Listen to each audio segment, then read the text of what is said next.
in all of your minds, there must have been one incident that has stuck in your head as, oh, this was a great moment. So, which was it? Yeah, I would just say that the first presentation with the Soundararajan sir, the director of NIT Trichy. So they were starting the CD program. It's an entrepreneurial development center. So I had an opportunity to meet him and present this case to him. The very first moment when I said this is the technology, he said this has to be funded. So he called the CEO of SEDI, Dr. Kanabiran sir. He said, do all the process, guide them through the process, and I want this team inside the SEDI book. So that was the great help from the NIT Trichy. Highlight I would like to say, that was with the Prime Minister Mr. Narendra Modi. That was the point when we felt very low, and that is the time when the Startup India helped us.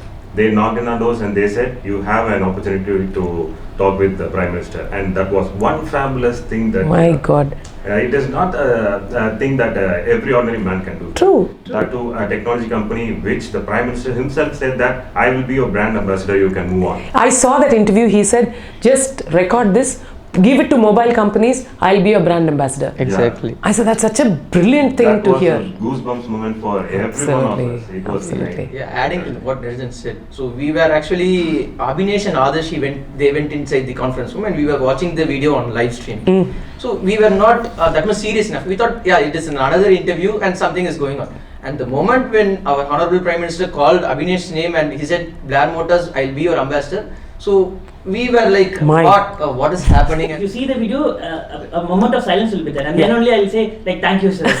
So it didn't sink in. For me initially it was like, it was a video conference, so I thought it's like I'm just monotonously saying something. I was like completely saying it like one way, and then he interrupted, and that's when it struck in like, okay, so he's responding. Correct. The Prime Minister is, responding to us and he's calling out by name. It's certainly a fantastic highlight, isn't it? And in your journey, you will always remember these moments, about how Mr. Soundararajan helped you, how the Prime Minister endorsed that this is a great idea, other people who have stood by you. In this journey, the other thing that you will have to remember are the learnings. So individually, as a person, what are the learnings that you've had? So entrepreneurship is like traveling through a forest with a torch in your hand. So once you take the first two steps, it's then you see the next steps and you take the next step forward. If I stand back and say, oh, it's dark, I don't know how to travel, so you will be always stranded in this. I'm a patient person as well. I'm a hasty person as well. This journey has taught me perseverance.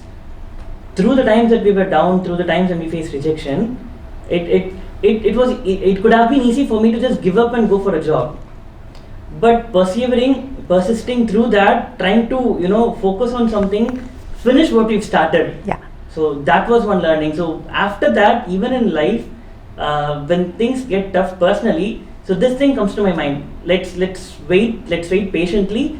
Things will automatically sort out and we will get through this. I was always thinking about we have to do something. So the main thing is, if I think something and if I want to achieve it, automatically the steps comes in. I am a pure technical person. I do not know how to speak other than technical or other marketing or management. But suddenly with Abhinesh, I started to travel for all the business meetings, for the pitch presentation, I was there. Right. I do not know the finance part of the company. I learned it, but it was like a journey. I never knew that I'm learning it. So once if I turn back the 6 years journey, and now I can say that I have learned this much. Because it's cross-functional, we'll have to learn everything. As founders, we have to do everything. Initially, we did not have people to work for us. So we had to do the mechanic work, we had to do the machining work, we had to do the cleaning work in our office and everything. So of course.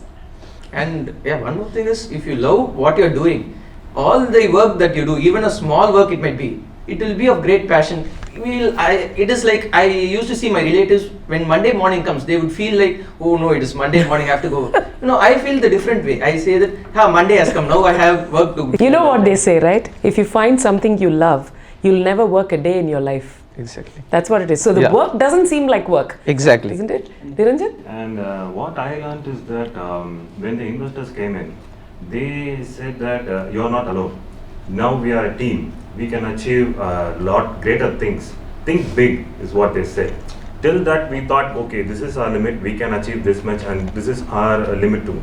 But when Vasant sir came in and he said that think big, think to the extent where you can achieve anything that is possible.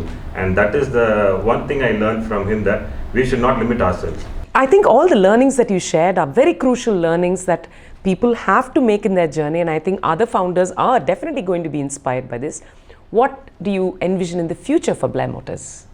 Blaer was started with the vision to be a technology company, as in to keep innovating and to keep giving new technologies.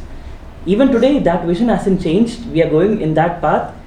Small pivots and small additions to our business plan will be there, but still our vision is to be a technology, how do I put it, a technology juggernaut globally, not just in Chennai, Tamil Nadu or India, but our vision is to grow globally.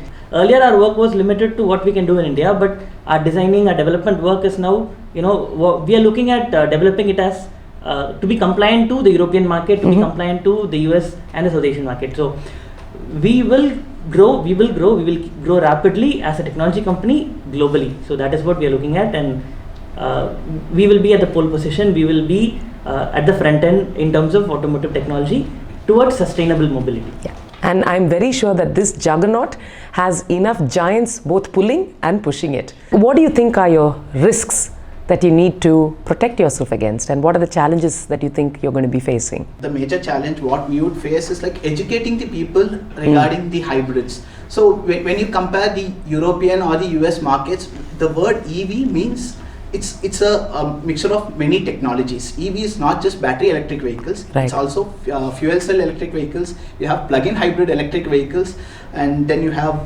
full hybrid electric vehicles also. So EV is not just covers a range. It's a range of multiple technologies. Yeah. But what here it's been misinterpreted as EV is just battery electric vehicles. So the major point of educating people that EV is not just one technology. Right. It's this thing of multiple technologies is what we need to educate, and that's the major challenge that we are facing. It's not just battery technology, but a battery of technologies, isn't it?